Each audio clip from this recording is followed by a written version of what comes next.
বাংলাদেশের ফুটবলে এই মুহূর্তে হামজা চৌধুরী এবং জামাল ভুঁইয়ার সুন্দর একটি ডুও গড়ে উঠতে চলেছে। হামজা চৌধুরী এবং জামাল ভুঁইয়ার মধ্যে সুন্দর একটি কম্বিনেশন এবং কানেকশন তৈরি হয়েছে। এখন পর্যন্ত হামজা বাংলাদেশের জার্সিতে গোল করেছে মোট 4টি, যার মধ্যে একটা ফ্রি কিক এবং একটা পেনাল্টি। বাকি 2টি গোল এসেছে জামাল ভুঁইয়ার পাস থেকে। তো হামজা কিন্তু জামাল ভুঁইয়া মাঠে থাকলে খেলতে অনেকটাই স্বাচ্ছন্দ্য বোধ করেন, কেননা জামাল ভুঁইয়া মাঠে থাকলে কিছুটা সামনে খেলতে পারেন হামজা।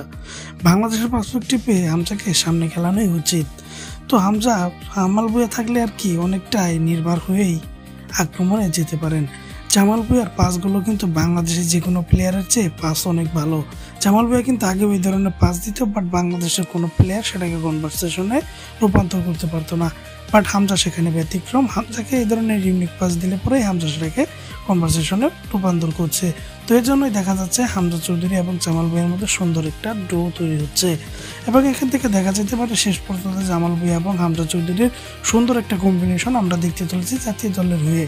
তো আপনার কি মনে হয় জামাল ভুঁইয়া এবং হামজা চৌধুরীর এই জোটা ঠিক কত গোল করে থামবে এবং দুজন মিলে কত বছর সার্ভিস দিতে পারবে বাংলাদেশকে, সেটা অবশ্যই কমেন্ট বক্সে কমেন্ট করে জানাবেন। ফুটবলের সব ধরনের আপডেট পেতে নেক্সট ওভারকে সাবস্ক্রাইব করে রাখবেন। ধন্যবাদ।